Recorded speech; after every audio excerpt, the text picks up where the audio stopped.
For educators, it is important to remember that we are not doctors and our job is not to diagnose.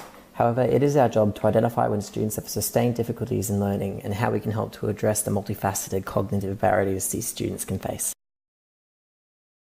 These children should actually go into a special classroom, looked after and given that special attention.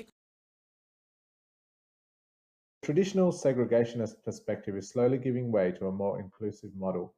This shift is built on the concept of normalization. Disability advocates argue that people are entitled to live a normal as possible life in their community and have a right to be fully participating members of their society.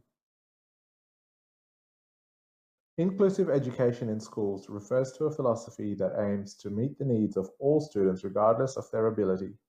Another principle related to the concept of normalization is that of the least restrictive environment for students with an intellectual disability to learn in regular classrooms in their local schools. The UN set up an international framework for provision of inclusive education through the Salamanca Statement and the UN Convention on the Rights of Persons with a Disability. Australia ratified this convention under the Disability Discrimination Act.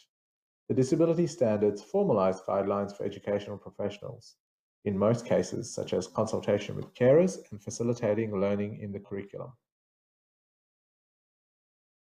In New South Wales, both NESA and the Department of Education provide policy support to assist educators working with students with a disability.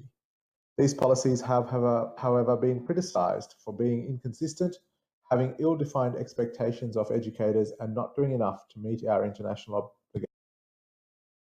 Evidence shows positive outcomes in each of the major domains for inclusive education, where the beneficiaries are not just students with a disability, but all students in that classroom. But placement in a mainstream setting does not by itself lead to inclusion. Micro-exclusionary practices continue to persist when assimilation is expected from students with diverse learning needs, rather than adapting the environment and teaching approaches to ensure their full engagement and participation.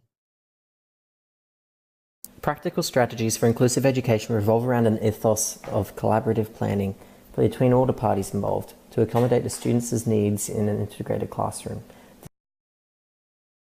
Some resources to aid in this collaborative approach include reasonable adjustment exemplars in the Disability Standards for Education document. NESA also provides similar information as well as a framework that educators can use for pedagogical adjustments. And lastly, the PLUS tool provided by the New South Wales Department of Education helps individual teachers framework student needs and personalised learning. The main classroom concern, however, is that teachers need to differentiate learning. This should be commonplace, especially since some students may not have formally diagnosed intellectual disabilities but may still struggle. Research suggests some practical strategies for classroom practice, including using direct language, using graphical and memory aids, and encouraging the development of motor skills alongside cognitive function. Overall, however, researchers identified that a lack of teacher education on intellectual disabilities, especially among pre-service and early career teachers, presents a barrier to inclusive education. If you tell me, sit up straight, now I have to use all of my brain to do just that. It makes me feel sad when you tell me to try harder, even though I've already tried as hard as I can. I actually listen better when I'm rocking in my chair. So what can you do as pre-service and early career teachers? You can make use of the resources available to you. You can seek out that professional development that will help you and reach out to experienced colleagues for mentorship and support.